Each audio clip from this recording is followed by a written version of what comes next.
Pass, right, Jennifer? All right.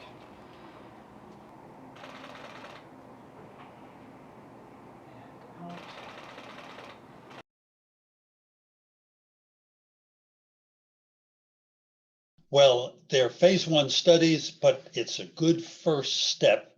It looks as though the vaccine generated a vigorous immune response. We like that. We think that's going to be associated with protection. A couple of notes. This is a 2-dose vaccine. And there were some people who had sore arms and a little bit of fever and some fatigue, etc. Small price to pay for protection against COVID, I would think. So there's nothing there that would inhibit us from going on to larger trials, and they're currently underway.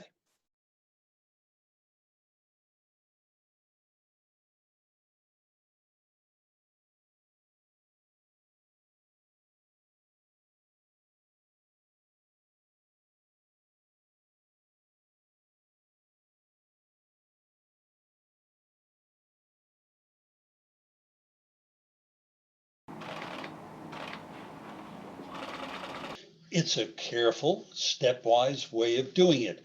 First, a smaller group of younger people, then you expand it to older people since it worked very well in the younger group. And we'll have to see how the older persons respond.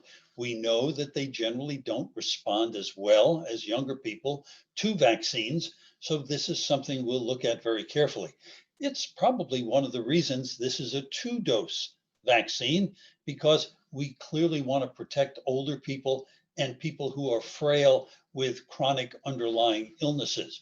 Very important that the vaccine work in those populations.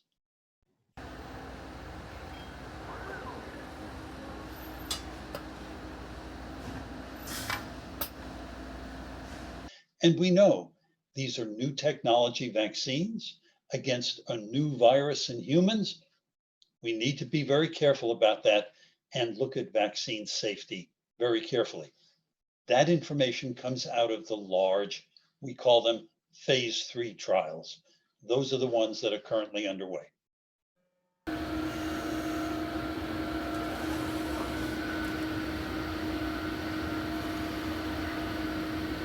We ought to be careful. We don't want to rush the science.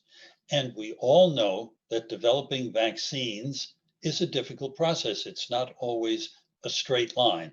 So if everything works well, we can anticipate maybe the beginning of the year, sometime first quarter of the year, we might have some results, and it would be wonderful. But that assumes everything's working right on schedule.